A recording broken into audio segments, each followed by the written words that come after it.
Predator drone के मामले पर विपक्षी पार्टी कांग्रेस ने एक प्रेस वार्ता को संबोधित किया।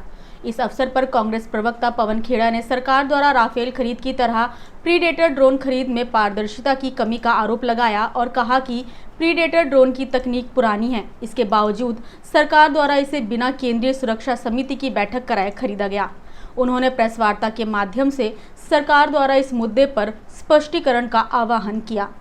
जो राफेल डील में हुआ वही अब प्रीडेटर ड्रोन्स की खरीद में भी दोहराया जा रहा है। जिस ड्रोन को बाकी मुल्क 4 गुना कम कीमत में खरीदते हैं, उसी ड्रोन को हम $110 मिलियन यानी कि 880 करोड़ प्रति ड्रोन, 880 करोड़ पर ड्रोन हम खर्च कर रहे हैं। 25,000 करोड़ रुपए के हम 31 ड्रोन खरीद रहे हैं। जो जॉइंट स्टेटमेंट प्रधानमंत्री मोदी और राष्ट्रपति बाइडेन का आया था, उसमें पॉइंट नंबर 16 आप अगर देखेंगे तो उसमें आपको इन ड्रोन्स के बारे में जिक्र मिलेगा। तो जब जॉइंट स्टेटमेंट में कोई बिंदु आ जाता है तो आप समझ सकते हैं कि वो किस स्तर पर वो बात पहुंच चुकी होगी। आप वापस से कीमत जानना चाहते हैं, 4 गुनी कीमत पे हम खरीद रहे हैं, इससे 4 गुनी कम पे बाकी देशों ने यही ड्रोन इसी कंपनी से खरीदा। सीसीएस की कोई बैठक नहीं हुई,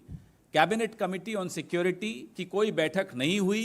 तो मेक इन इंडिया, तीसरा बिंदु, कहां गया मेक इन इंडिया? डीआरडीओ को 1786 करोड़ आपने आवंटित किए रुस्तम और घातक नाम के जो ड्रोन्स थे उनकी डेवलपमेंट के लिए, उनके विकास के लिए, रिसर्च एंड डेवलपमेंट के लिए। तो 1786 करोड़ आपने दिया डीआरडीओ को और फिर 25,000 करोड़ अमेरिका से में जाकर दे आए कि भाई हमें ड्रोन्स दे दो। तो या तो ये 1786 करोड़ आपने गलत दिया और या फिर वो 25,000 करोड़ आपने गलत दिया। दोनों तो सही हो नहीं सकते। और ये कौन से ड्रोन्स हैं अमेरिका में? ये वो ड्रोन्स हैं जो आउटडेटेड टेक्नोलॉजी है।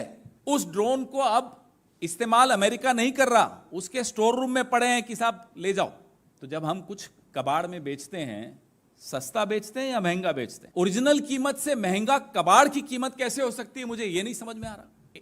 लोकसभा में एक सवाल पूछा गया इसी ड्रोन के विषय में भी, इसी टेक्नोलॉजी, ये प्रीडेटर के विषय में, क्या ट्रांसफर ऑफ टेक्नोलॉजी होगी?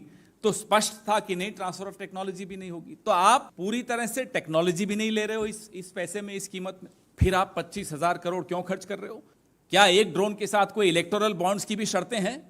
ये हम सवाल किसी कारण से पूछ रहे हैं, क्योंकि जिस कंपनी से ये खरीदे जा रहे हैं, जनरल एटॉमिक्स, उनके सीईओ के रिश्ते सरकार में किससे कितने घनिष्ठ और कितने गहरे हैं, ये हम और आप जानते हैं।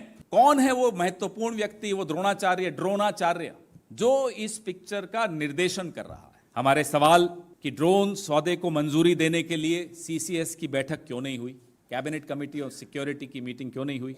भारत दूसरे देशों की तुलना में ड्रोन के लिए ज्यादा कीमत क्यों दे रहा है?